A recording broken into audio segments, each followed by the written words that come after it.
And to be quite honest with you, I'm disgusted with Sue Bird after the recent viewership collapse and lack of interest in the WNBA. Sue Bird has brought up Caitlin Clark again. What we want instead, we're still getting bullshit on viewership since Steven had supported Caitlin Clark throughout the season and wasn't going to stop. Now things got really heated between the two, and Step A wasn't going to sit there and watch her get hated on. What do you mean ESPN? So because I work at my day job on ESPN, I'm supposed to ignore the fact Sue Bird did not like Steven pointing out the realities, which are that there is a decline in viewership and that no one is particularly interested in watching the WNBA finals. I've seen Stephen A. Smith talk about it. I've seen Shannon Sharpe talk about it. And that's what I just don't understand is they work for ESPN. So why are you hating on a product that ESPN? Yeah, that's where these viewership numbers are coming from. Yeah, it's a business you're in. It's not that they can't, and by the way, it's not that they can't be critical of certain things, they can have their opinions. But that's where I don't understand the framing. Even though Steven is employed by ESPN, he still expresses his candid thoughts on current events. The WNBA has been having trouble maintaining the same numbers without Caitlin, who is a tremendous draw.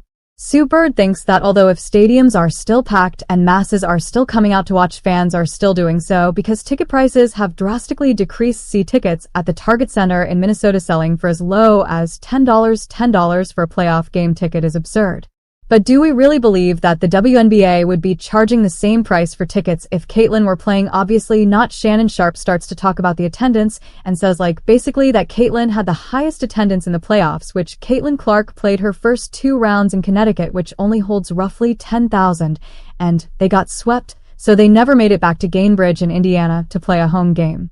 So they absolutely did not have the highest attendance. Longtime supporter of the WNBA's expansion and resiliency, Bird believed that Smith's comments unfairly disparaged the league, undermining the players' combined efforts and the league's growth over the years. Bird was quick to counter this narrative, determined to preserve the WNBA's reputation and declare that it could thrive beyond the influence of a single player. Sue Bird's annoyance wasn't limited to Steven. She also attacked Shannon Sharpe, who had similarly emphasized the enormous amount of attention Caitlin Clark had brought to women's basketball. Both Smith and Sharpe had been outspoken in their praise of Clark, citing her as a major factor in the increase in interest and viewership in the sport.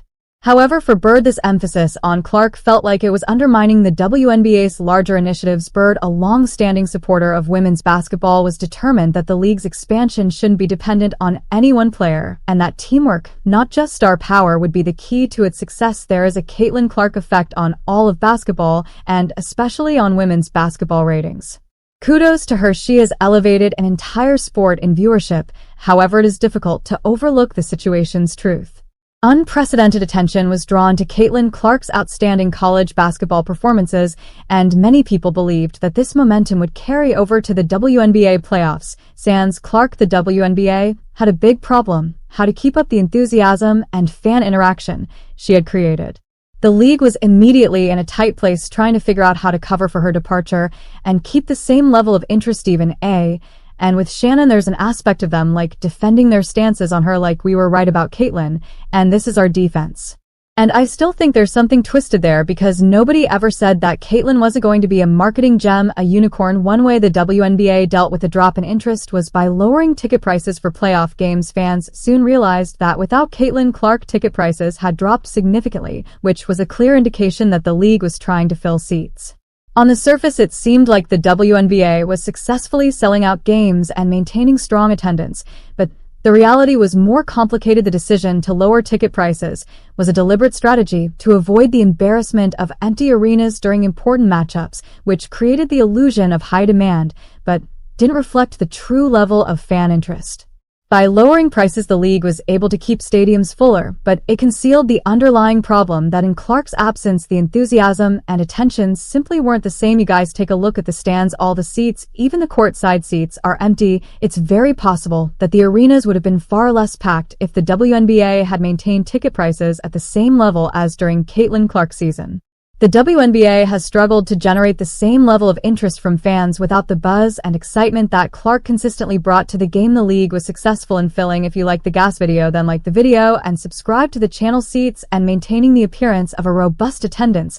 But this tactic only worked in the short term. Sue Bird was one of the first to recognize Caitlin Clark's enormous potential to transform women's basketball when she first came on the scene, so her recent remarks are all the more shocking given her early support of Clark's influence on the sport.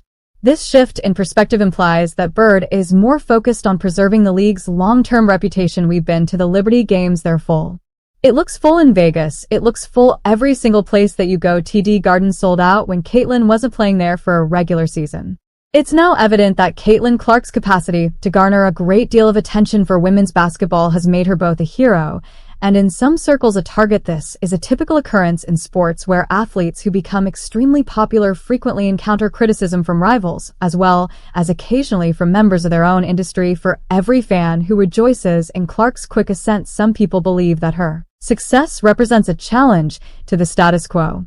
Another WNBA legend, Sheryl Swoopes, has also had conflicting opinions over Clark's influence. Well, I had a sense about things that Caitlin was doing wrong when in my personal opinion she was doing nothing but going out there and playing great basketball every night and ignoring the hate that was coming to her from all sides, not only from fans. Without players like Caitlin Clark, the league finds it difficult to sustain the same level of fan engagement and enthusiasm. She draws in not only diehard basketball fans but also casual viewers, capturing a wider audience that the league has long sought. However, once she leaves the spotlight, the WNBA has had to face the reality that maintaining widespread interest becomes a much steeper uphill battle. While the WNBA has made significant strides in recent years growing its fan base and visibility, it still faces significant obstacles in attracting widespread attention and consistent support, a unique phenomenon. Caitlin Clark's skill and charisma elevated the sport and attracted people who might not have otherwise followed women's basketball. Caitlin Clark come into the WNBA and do what she's doing right now immediately? Absolutely not. Her ability to captivate casual fans created a wave of interest that the league has found difficult to duplicate. Now that she has gone, the WNBA is struggling to keep up the momentum as it works to fill the void left by her star power and sustain the excitement Clark created. As her star continues to rise, Caitlin Clark has stayed focused on her game and consistently performed at an elite level despite the increasing noise and attention surrounding her. It's getting harder to ignore the growing number of detractors for a variety of reasons, such as jealousy or insecurity. Some people will always push back against an athlete who seems to have many people stick around and want to watch. The others. A rising tide lifts all boats, which is what we were saying, both Shannon Sharp and myself, when we addressed that issue. Why would you say a quote like that? We work for ESPN, so I'm supposed to turn a blind eye and a deaf ear to the facts? That ain't what we do. Helen Clark has faced her fair share of detractors and haters despite the tremendously beneficial influence she has made on the sport. What's particularly frustrating about the situation is that the criticism directed at Caitlin Clark doesn't seem to be based on anything she's actually done wrong. Rather, her incredible popularity has drawn more attention to women's basketball and helped elevate the entire WNBA. These critics frequently seem more interested in discrediting her success than in acknowledging the attention and excitement she has brought to the sport. Nevertheless, Clark has managed to stay focused on her performance, navigating the pressure and criticism with grace as she continues to elevate her game and the sport overall.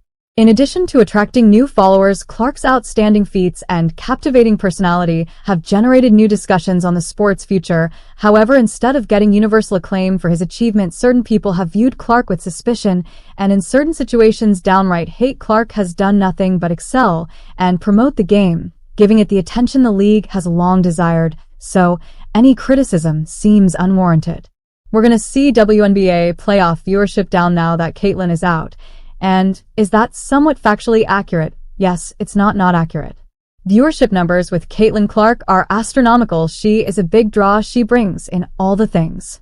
We know this. We've said that this trend of disparaging accomplished female athletes is not new, but it is especially disheartening when considering women's basketball a sport that is still vying for respect and mainstream acceptance. Caitlin Clark has the potential to revolutionize the game much like Michael Jordan or LeBron James did for the NBA, drawing fans and elevating the sport to new heights. However, instead of uniting around her and leveraging the momentum she brings, some in the WNBA seem reluctant to fully embrace what Clark represents. This reluctance to support her stardom speaks to deeper insecurities within the sport, where groundbreaking success is occasionally met with resistance. For Sue Bird, the tension is evident. On one hand, Bird has always been an advocate for the WNBA's success and wants the league to flourish. Whether Caitlin Clark is a part of it, Bird knows that the WNBA must be seen as strong and vibrant in order for the league to be sustainable over the long run. However, it's hard to deny that Clark's ability to draw viewers and create buzz is largely responsible for the league's recent success. Bird's public annoyance with commentators like Stephen A. Smith and Shannon Sharpe is probably due to a desire to prevent the WNBA from being seen as unduly reliant on Clark, to imply that we should just ignore the impact that Caitlin Clark had on this team, this league, this sport. Nah, it doesn't work that way. The WNBA is currently having difficulty maintaining its presence in the competitive sports world. Without Caitlin Clark, the league's decision to reduce ticket prices during playoff games is a clear indication that they are aware of this problem, even if they aren't publicly acknowledging it. By doing so, they have been able to keep arenas fuller, but it is obvious that this strategy is a short-term rather than long-term solution, as the WNBA continues to promote the idea that it can succeed without Clark. The numbers clearly indicate otherwise, regardless of whatever noise has been out there. So, when you show that you're able to perform in the face of adversity, to me, that is the true testament to greatness. Attendance and viewership have significantly decreased since Clark's absence, demonstrating her enormous contribution to the league's success. Going forward, the WNBA will need to figure out creative ways to keep fans interested and excited when Clark isn't in the spotlight. Relevant figures in the sport, such as Sheryl Swoopes and now possibly Sue Bird, have expressed concerns about the amount of attention Clark is receiving, despite the fact that her meteoric rise in popularity has only served to elevate the league as a whole. Rather than celebrating Clark's success and her ability to bring attention to women's basketball, some within the sport seem threatened by her rise, questioning whether one player should command such a high level of attention. This highlights a larger tension regarding striking a balance between individual stardom and the league's collective growth. I know when they got eliminated from the playoffs, the attendance dropped, the rating dropped. If the WNBA is more, it is. And I get it, why aren't people watching? Ultimately, Caitlin Clark is doing nothing but good for the WNBA. She has greatly raised viewership, attracted new fans, and created buzz about women's basketball in ways the league has never seen before. People fighting tooth and nail the entire season, not wanting it to be this way because other people weren't getting flowers, or she was getting too much attention, or she gets a special whistle, or I'm gonna check her off the ball here, just because as time passes, hopefully more people will realize how much Caitlin Clark has contributed to the WNBA. The league's recent struggles without her should serve as a wake-up call to anyone who doubted her significance. Without Clark, the WNBA simply doesn't have the same level of excitement, energy, or viewership, and that should prompt serious reflection within the sport. It's time for everyone from fans to players and commentators to fully acknowledge just how important she is to the future of women's basketball. Clark's presence is not only impactful, it is crucial to the league's continued growth and success. If you enjoyed, please like and subscribe. More videos are available now. Shorts: Caitlin Clark, like what was the adjustment to her? Cause that's really like some Steph Curry type of adjustment. No, Caitlin is tough, she's good as advertised. I mean, in the WNBA, like they say she's struggling and stuff like that, right? She had 20 points in her debut, 10 turnovers. But like, I mean, if you have 20 points in your debut and that's a bad game, then like that's considered a bad game. That's heavy, bro. What does a good game look like? You know what I'm saying? So playing against Caitlin Clark, like she's really that good. I feel like the pressure on her is awesome. LeBron drafted, it's an NBA type of pressure, like the pressure is definitely different this time. Even if she do one wrong thing, the clips is going to be. Thanks for watching and subscribe my channel.